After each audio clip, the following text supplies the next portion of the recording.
بسم الله الرحمن الرحیم. د هرات ملي ټلویزیون معزز لیدونکو په سلامونه مو هرکلی کوم. نن یو یکشنبه د 1445 هجري سپوږمیز کال د محرم الحرام د میاشتې 19 نیټه ده چې د 1402 د زمري د میاشتې د 15 نیټې سره سمون خوري. ستاسو پام د دې مهال خبري ټولګي ته راګرځوم. په سر کې د څو خبرونو سرټکي.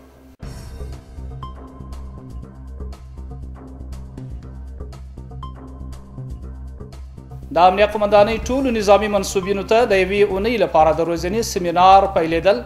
په دې سیمینار کې به د دین عالمانو د لوري روزنه ورکول کیږي.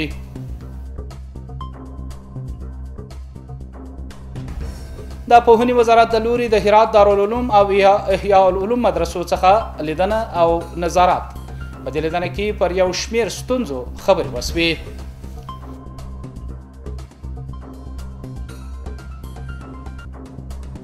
او په هرات کې د جنوب لویدیځ زون د قومونو د لوري د اسلامي نظام څخه ملاتړ. په دې ناسته کې د قومونو پر یووالي هم خبرې وسوې.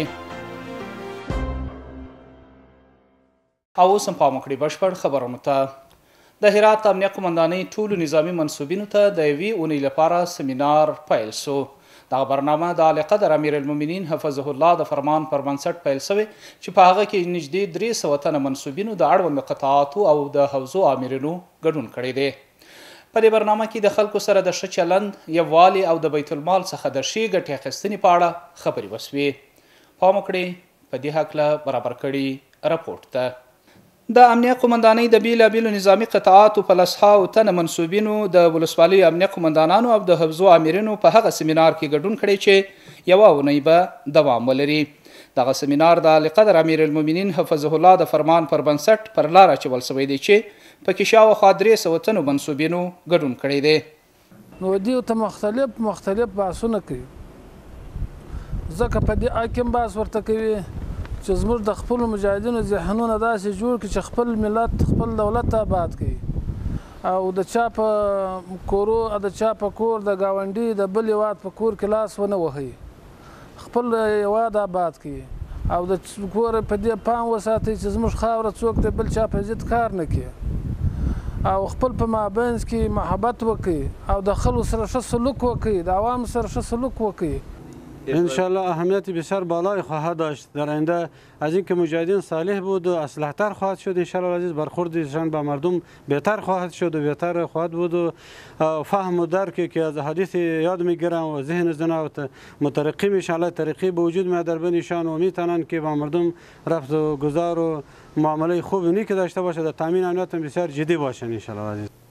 په دې سیمینار کې د یووالي، د خلکو سره نیک چلند، د آمرانو څخه اطاعت او د بیت المال څخه پر سمې ګټې اخیستنې خبرې وسوې. یو شمېر برخوالو د دې سیمینار هرکلی کړی دی او ډاډ یې ورکړی چې خپلې زده کړې به د عمل په ډګر کې پلې کړي.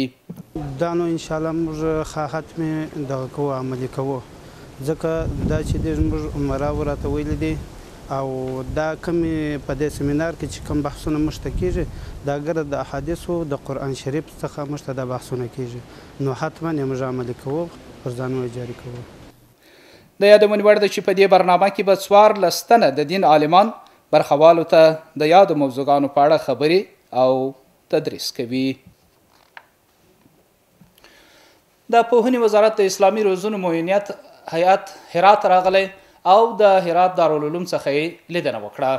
د پوهنې وزارت د دارالعلومونو ریاست د احصایې امیر مولوي عبدالغني رحیمي او ملګري هیئت د هرات خصوصي دارالعلوم، د اسلامیه دارالعلوم او احیاء العلوم مدرسې څخه لیدنه او څارنه وکړه. دغه هیئت د دې لیدنې پر وخت د هغوی د مسؤلینو سره د خصوصي مدرسو د تثبیت او په نوو بنسټونو کې د استادانو د استخدام او د هغوی په وړاندې د ګواښونو په اړوند خبرې وکړي.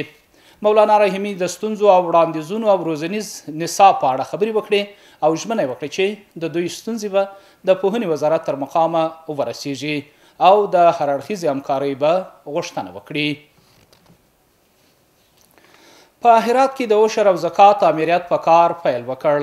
د کرنې اوبو لګونې او مالداري ریاست مسؤلانو د امیر المؤمنین حفظه الله د حکم پر بنسټ دغه برخې عمومي ریاست په کابل او امریتونه په ولایتونو کې جوړ شوي دي. دغه ادارې رئیس مولوي پیر محمد حلیمي وایي دغه امریت په هرات کې د عشر زکات راټولولو په موخه جوړ شوی دی او اوس په ولسوالیو کې عشر زکات د نظام د لوري راټولیږي او اړوندې مرجع ته سپارل کیږي. د یاد ادارې رئیس زیاتوي راټول شوی عشر زکات د امیر المؤمنین حفظه الله د لوري اړمنو ته ویشل کیږي او په دې برخه کې بل هیڅ کومه اداره دخیله نه ده. د یادونې وړ ده چې په تیر کال کې څه د پاسه 10 میلیونه افغانۍ د دغه ریاست د لوري راټول او اړوندو مراجعو ته سپارل شوي دي. د اسلامي امارت څخه د جنوب لویدیځ زون د قومونو د ملاتړ په اړه یوه غونډه جوړه شوه. برخوالو په اوسنیو شرایطو کې د قومونو یووالی مهم وباله او د اسلامي امارت د نظام څخه پر ملاتړ یې ټینګار کړی دی. هغوی دا راز په بیلو برخو کې د ستونزو پر حل خبرې وکړي. د بل لوري د قومونو او قبایلو وزارت معین هم افغانستان د ټولو قومونو ګډ کور وبلی او د خلکو د ستونزو پر حل یې ټینګار وکړ. بیا هم چمتو کړی رپورټ. د اسلامي نظام څخه د ملاتړ په موخه د جنوب لویدیځې حوزې د قومونو یوه غونډه جوړه شوه. برخوالو په اوسنیو شرایطو کې د قومونو یووالی مهم وبلی او د اسلامي نظام څخه د ملاتړ پر ټینګار او د ستونزو پر حل خبرې وکړي. دا راز د قومونو او قبایلو وزارت معین هم افغانستان د ټولو قومونو ګډ کور وبلی او د خلکو د ستونزو پر حل ټینګار وکړي. لازم و الزامی است که ما وحدت و اتفاق خود را حفظ بکنیم. هیچ قومی بر قوم دیگر برتری ندارد. تا حتی قبلا فرمودم عرب بر عجم برتری ندارد. ازبک بر هزاره و توجیک و هیچ قومی بر قوم دیگر برتری ندارد. الله سبحانه و تعالی به خاطر این قومیت را معرفی کرده. ما توجهمندیم که بخش زراعت هم تقویه بکنن و بخش آب آشامیدنی هم چای عمیق بکنن و راههای مواصلاتی که به سرحد میرن توجه خاص داشته باشند و بخش‌های سرحد نیاز به کلینیک دارن، نیاز به مدارس دارن، نیاز به مکاتب دارن. این به این موضوعات باید توجه خاص باشه. د بل لوري ګډونوالو ویلي اوس چې بشپړ امنیت ټینګ شوی دی نو د دې وخت را رسېدلی دی چې ټول قومونه د اسلامي نظام څخه ملاتړ وکړي. دا راز د سیمهییز ادارې مسؤلینو هم د خلکو د ستونزو پر حل ټینګار کړی دی او د اقتصاد د پیاوړتیا په موخه یې د نوو طرحو خبر ورکړی دی.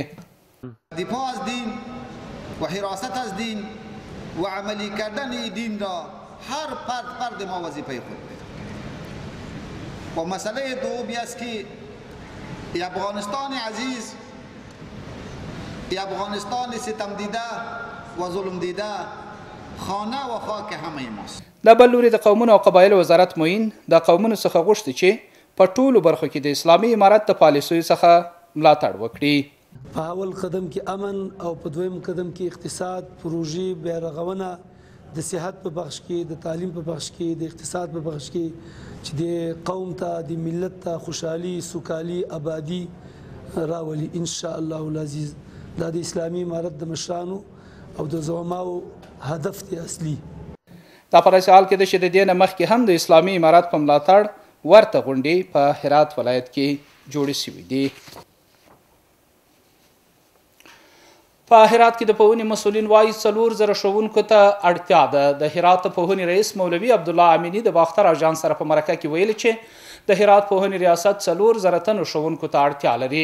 نوموړی وایي 1500 ښوونکي د هرات په ښوونځیو کې استخدام شوي او د 409 تنو د استخدام چارې په دیني مدرسو کې روانې دي. د پوهنې رئیس دا راز څرګنده کړه چې د دې ښوونکو د استخدام برسیره په روان کال کې 1400 تنه خدماتي کارکوونکي هم استخدام شوي دي. د پوهنې رئیس د دغه ادارې مهمه ستونزې د ښوونځیو د ودانیو نشتون بللی دی. هغه وویل د کال د پیل څخه را په دې خوا د 44 ښوونځیو ودانۍ بیا رغول شوي او د 4 ښوونځیو د رغولو چارې هم روانې دي. د هرات پوهنې رئیس زیاته کړه اوس په هرات کې 400 ښوونځي ودانۍ نه لري چې باید ورته ودانۍ جوړې شي. 15 تنه د نامشروع اړیکو جوړولو په تور نیول شوي دي. د هرات امنیه قومندانۍ د اتمې امنیتي حوزې مجاهدینو 15 تنه د زنا نامشروع عمل په تړاو د دې حوزې د مربوطاتو څخه نیولي دي. د دې کسانو دوسیې بشپړې او عدلي او قضایي ارګانونو ته سپارل شوي دي. د فرسي په ولسوالۍ کې یوه اندازه نشي توکي نیول سوي دي. د فرسي ولسوالۍ د امنیه قمندانۍ اړوند موظفینو په دغه ولسوالۍ کې 160 کیلوګرامه اومان چې د نشي توکو په جوړولو کې کارول کیږي کشف او سوځولي دي. په دې تړاو 2 تنه نیول سوي او یا د ولسوالۍ د مجاهدینو تر څار لاندې دي. او یو تن د موټرسایکل د غلا په تور د کوهستان په ولسوالۍ کې نیول سوی دی. د هرات ولایت د کوهستان ولسوالۍ د امنیه قمندانۍ موظفینو د یو موټرسایکل د غلا په تړاو یو تن نیولی دی. د دې نیول سوي کس څخه یو اراده موټرسایکل ترلاسه سوی او هغه تر څار لاندې دی. او اوس هم پام وکړئ د سبا ورځې د هوا حالاتو ته. ګرانو دوستانو د ما سلامونه ومنئ، شپه مو په خیر. اوس هم پاملرنه وکئ د سبا ورځې د هوا حالاتو ته. دوشنبه هرات ښار لمر 11 درجه 40 تیتای 19، غوریان نیمه وریځ 11 درجه 18 تیتای 22، کراخ لمر 11 درجه 11 تیتای 18 او پشتون زرغون لمر 11 درجه 40 تیتای 60.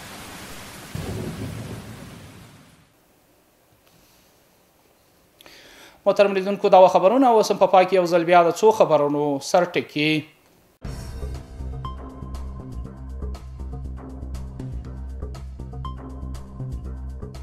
د امنیه قمندانۍ ټولو نظامي منصوبینو ته د یوې اونۍ لپاره د روزنې سیمینار پیلېدل. په دې سیمینار کې به د دین عالمانو د لوري روزنه ورکول کیږي.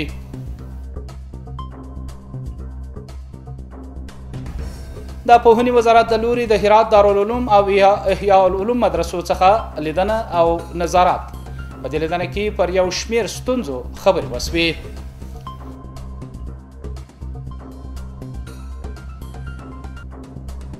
او په هرات کې د جنوب لویدیځ زون د قومونو د لوري د اسلامي نظام څخه ملاتړ. په دې ناسته کې د قومونو پر یووالي هم خبرې وسوې.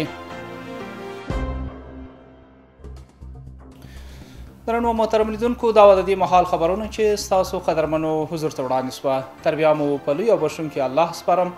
هر چیرې چې یاست خوشحاله شئ.